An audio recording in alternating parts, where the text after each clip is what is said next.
말씀은 시편 147편 말씀입니다. 역시 하나님을 찬양하라, 하나님을 찬양해야 됨이 마땅함을 기록하고 있는 것이 오늘 시편 147편 말씀입니다. 우리가 하나님을 찬양하는 것은 당연한 거죠? 네, 당연한 겁니다. 그리고 하나님을 찬양할 때 하나님은 참 기뻐하십니다. 그래서 오늘 주 보니까 할렐루야 우리 하나님을 찬양하는 일이 선함이요. 그러니까 하나님을 찬양하는 게 선한 거예요. 다른 게 선한 게 아니라 하나님을 찬양하는 게 선하다는 거죠. 그러면서 찬양하는 일이 아름답고 마땅하다라고 이야기합니다. 찬양이라는 것은 나를 낮추고 상대방을 높이는 게 찬양입니다. 그러니까 나는 부족한데 당신은 참 위대하십니다. 그래서 찬양에는요, 나의 연약함과 나의 부족함이 고백됩니다. 그게 기본적으로 있어요.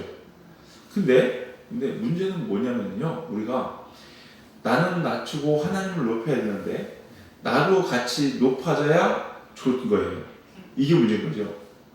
하나님을 찬양하는 건 하나님 위대하신 분입니다. 근데 나도 조금 그렇지 않은가요? 뭐 이런 생각이 있는 것 같은 거죠. 아니라는 거죠. 나는 철저하게 낮아지고 하나님은 높아진다. 내가 낮아지면 낮아질수록 하나님은 더 높아지는 겁니다. 그게 있어요. 그래서 우리가 반대로 저 사람이 낮아지면 상대적으로 내가 높아지는 거거든요. 사람들이요, 남을 험담하는 사람들을 보면요, 그 이면에는 그대 중심에는 뭐가 있냐? 저 사람을 험담하고 저 사람의 잘못된 걸 지적함으로 해서 지적하는 내가 마치 높아지는 것처럼 상대적으로, 야, 넌 그런 것도 아니?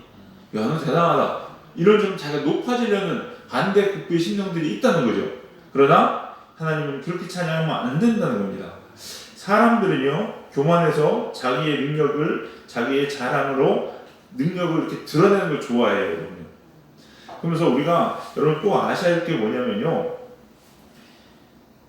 우리가 하나님을 찬양할 때 여러분은 어떤 때 하나님을 찬양하십니까? 한번 생각해 보셔야 되는데 이런 경우가 있어요. 내가 무언가를 이루었을 때 그 이름으로 인해서 하나님을 찬양하는 경우가 참 많이 있습니다. 그러나 잘 생각하셔야 됩니다. 내가 하나님을 찬양하는 것은 내가 뭔가를 이뤘기 때문에 찬양하는 게 아니에요. 그냥 찬양하는 겁니다. 근데 사람들은 내가 뭔가를 이루니까 찬양의 제목이 되는 거예요, 그게. 그럼 반대로 내가 아무것도 이루지 못하면 하나님을 찬양 안 할 겁니까? 그건 아니거든요. 근데 우리가 어떤 생각을 하냐면요, 내가 실패하면은 하나님을 찬양할 수 없다고 생각하는 거예요. 아닙니다, 여러분요. 내가 실패하고 내가 무너져도 하나님은 찬양해야 되는 것이 마땅하시고 하나님은 찬양받으시기에 합당하신 분이라는 거예요. 그게 중요한 겁니다, 여러분요. 내가 능력이 있고 내 힘으로 뭔가를 이루면 하나님을 찬양하고 그것이 하나님을 찬양한다고 생각하면 안 되는 것이고, 하나님이 기뻐하는 사람은요, 하나님이 기뻐하는 사람은 내가 뭔가를 이룬 것으로 하나님을 찬양하는 사람이 아닙니다. 그냥 하나님을 경외하고 하나님의 인자하심을 바라는 사람이 하나님이 기뻐하시는 사람이에요. 오늘 10절 11절 읽겠습니다. 10절 11절 읽습니다. 시작. 여호와는 말의 힘이 세다 하여 기뻐하지 아니하시며 사람의 다리가 세다 하여 기뻐하지 아니하시고, 여호와는 자기를 경외하는 자들과 그의 인자하심을 바라는 자들을 기뻐하시는도다. 아멘. 자, 10절 말씀이 뭐예요? 여호와는 말의 힘이 세다 하여 기뻐하지 아니하시며 사람의 다리가 억세다 하여 기뻐하지 아니하신다. 말의 힘, 사람의 다리가 억세다는 것은 그 능력이 있다는 얘기예요. 말의 힘이 세면요, 서로 전쟁에서 이기겠죠, 당연히. 말 적토마, 옛날에 그런 거 있잖아요. 싸우고서 이기고 막 관우가 막 그랬잖아요. 그것처럼 말의 힘이 세다는 것은요, 어떤 능력이 있는 거야. 우리나라 요즘으로 얘기하면 최신 장비를 가지고 있다는 뭐 이런 거 있죠. 그걸로 인해서 하나님 기뻐하지 않는다는 겁니다. 사람의 다리가 억세다 하여, 무슨 얘기예요? 능력이 있는 거예요, 여러분. 다리가 힘이 견고한 거예요, 여러분요. 그 사람의 학벌이 견고하고 관제성이 견고하고 지위가 견고하고 이래 대해서 하나님 기뻐하고 사용받는 게 아니라는 거예요, 여러분요. 다리가 부러져서 없어도 하나님 기뻐하실 수 있다는 거 아셔야 돼요, 여러분요. 근데 우리는 말의 힘이 세고 내 다리가 견고해야 하나님을 찬양할 수 있다고 생각하는데 아니라는 겁니다, 여러분. 그러면서 11절에 하나님이 기뻐한 자들 어떤 자들이냐? 하나님을 경외하는 자들과 그의 인자하심을 바라는 자들이래요. 하나님의 인자하심을 바란다는 게 뭐겠습니까, 여러분? 인자하심. 나는 아무것도 아닌데 아무것도 아니에요. 정말로 받을 만한 뭐가 없어. 근데 나를 보살펴주고 지켜주는 거예요, 여러분요. 이게 하나님이 기뻐하시는 사람들이에요. 근데 내가 조금 있으면은 내가 하면 되지 뭐. 하나님의 보호하신 거 그늘에 자꾸 벗어나려고 하거든요. 내 힘이 있다고, 내 권력이 있다고. 아니라는 거죠, 여러분요. 하나님 기뻐하시는 자는 시편 51편 17절에 뭐라고 나옵니까? 상한 심령이다. 상한 심령이에요, 여러분요. 다리가 억세가지고 힘이 센 사람이 아니라 마음이 다 무너져가지고 상한 심령이에요. 그냥 하나님 아니면 도저히 안 되겠습니다. 그냥 하나님께 매달려 죽이든 살리든 하나님 저 불쌍히 여겨주세요. 하나님 저 긍휼히 여겨주세요. 이런 사람이 하나님 기뻐하는 심령이라는 거죠, 여러분요. 이런 사람이 하나님을 찬양할 수 있는 겁니다. 그러므로 우리 사랑하는 성도님들 그렇게 보면요, 오늘 말씀대로 보면요 그런 것 같아요. 내가 어떤 일에 성공했을 때가 하나님을 찬양할 때가 아니라 내가 무너졌을 때가 하나님을 찬양할 때고 내가 아무것도 하지 못할 때, 할 수 없을 때가 오히려 하나님을 찬양할 때라는 거죠. 그러므로 우리 사랑하는 성도님들, 저와 여러분이 늘 이렇게 하나님을 찬양할 수 있는 저희들 되기를 주님의 이름으로 간절히 축원합니다. 두 번째, 그러면요 하나님께서요 찬양하는 자에게 축복을 주실까 안 주실까요? 주시죠. 어떤 축복을 주실까요? 하나님께서는요 하나님을 찬양한 자들에게 축복을 주시는데 어떤 축복을 주시냐? 하나님의 능력을 보이십니다. 하나님의 능력을 보이세요. 오늘 2절부터 9절까지 13절부터 18절까지는요 다 하나님이 하시는 일들이에요, 여러분요. 하나님이 눈을 모같이 뿌리시고 한다니 나오죠. 예, 악인들을 땅에서 엎드리시고 이런 게 나와요, 여러분요. 이게 다 무슨 얘기야? 다 누가 한 거예요? 하나님이 하신 거예요, 여러분요. 하나님이 하신 거예요. 자, 그럼 정리해 보면요 이렇게 정리할 수 있을 것 같아요. 인간이 잘났다고 내가 많이 배우고 돈도 있고 권력도 있고 능력도 있고 할 수 있는 힘도 있고 이런다고 해서 하나님을 찬양하는 것이 아니라 아무것도 할 수 없고 정말로 주저앉아서 하나님의 이름밖에 부를 게 없는 이런 사람들이 그 상황에서 하나님의 인자하심을 바라며 상한 심령으로 하나님 앞에 주님을 부를 때에 그렇게 하나님을 찬양한 사람들에게 하나님의 능력을 보이신다는 거예요. 우리가 그런 사람들이 되기를 소망합니다. 시편 22편 3절 말씀입니다. 이스라엘의 찬양 중에 거하시는 주여, 주는 거룩하십니다. 이스라엘의 언제 가운데 찬양 중에 거하시는 분이에요. 찬양이 그래서 참 중요한 겁니다, 여러분요. 찬양할 때 하나님이 일하십니다. 찬양할 때. 여러분 대표적인 게 여호사밧의 전투죠. 여호사밧이 전쟁할 때 어떻게 합니까? 성가들 앞세우잖아요. 성가들 앞세우고 찬양해요, 여러분. 말도 안 되는 얘기 같은데 그 가운데 하나님의 능력이 나타나는 거예요. 그 가운데. 얼마나 절대절명의 위기입니까? 여호사밧의 전투를 보면서 우리가 알 수 있는 게 뭐냐면요. 정말로 도저히 찬양할 수 없는 그 상황, 절대절명의 위기 속에서도 누구를 찬양해요? 하나님을 찬양해요. 그때 하나님의 능력이 나타나는 거니까. 우리가 복음성가도 있죠. 세상의 유혹 시험이 내가 몰려올 때 주위를 둘러보면 보이는 거 아무것도 없을지라도 주를 찬양, 손을 들고 찬양, 하나님을 찬양할 때 하나님의 영광이 나타나는, 전쟁은 내게 속한 것이 아니니 하나님께서 승리하게 하신다는 거예요. 그러므로 우리 사랑하는 성도님들 찬양하는 가운데 하나님의 능력을 경험하시는 저와 여러분 되기를 주님의 이름으로 간절히 축원합니다.